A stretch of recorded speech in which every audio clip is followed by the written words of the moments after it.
President Donald Trump is once again at war with the media, but this time, the word he used has people across the political spectrum sounding alarms. Treason. After a heated confrontation aboard Air Force One, Trump accused David Sanger of writing treasonous reporting about the Iran conflict, triggering a fierce backlash from journalists and free speech advocates.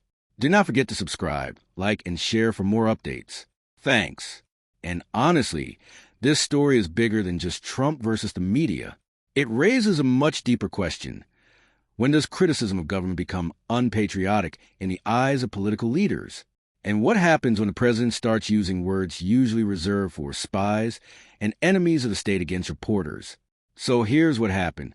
During a tense exchange on Air Force One, Sanger questioned Trump about the ongoing U.S. military operation in Iran and pointed out that despite weeks of military action, the administration had not achieved the political change it originally promised. Trump immediately pushed back, claiming the U.S. had achieved a total military victory, before turning directly on the reporter.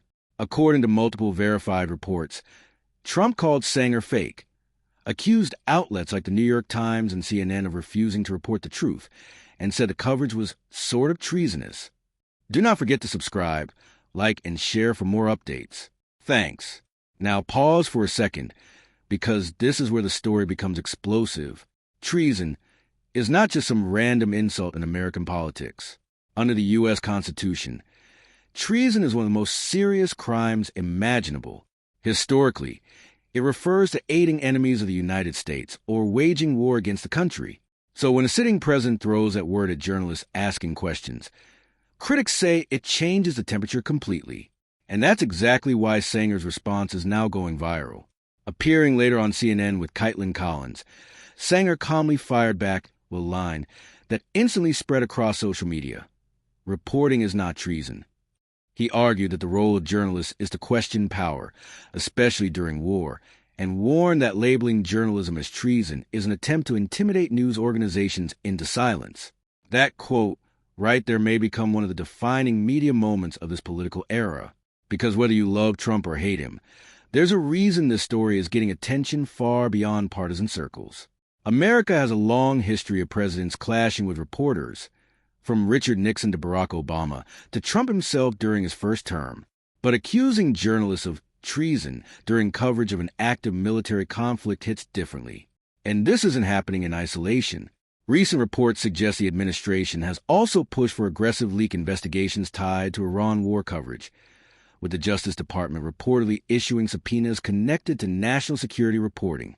Critics say it's part of a broader effort to pressure or intimidate the press.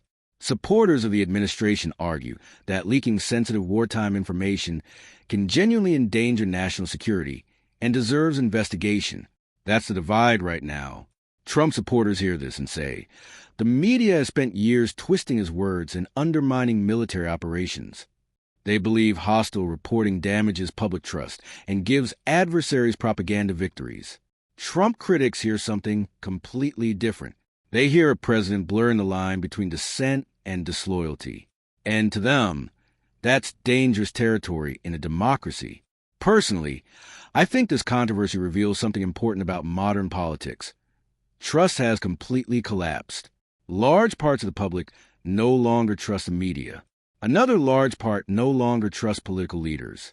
So every major event becomes a war over reality itself. And in that environment, words become weapons. Calling a journalist biased is one thing. Calling journalism treason is another.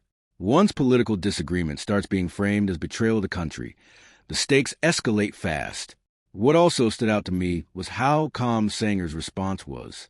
Instead of yelling back, he focused on the First Amendment and the role of journalism during wartime.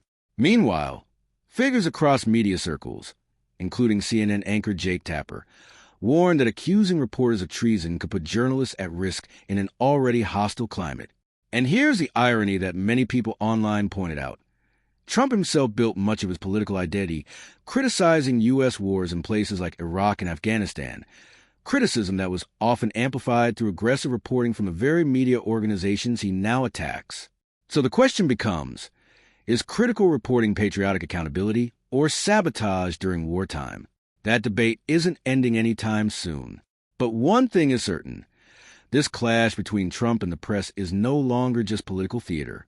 It's turning into a larger battle over free speech, national security, and who gets to define truth in America. And with the Iran conflict continuing to dominate headlines, expect these confrontations to become even more intense in the weeks ahead. Because in today's political climate, the real battlefield isn't just overseas anymore. It's the information war at home.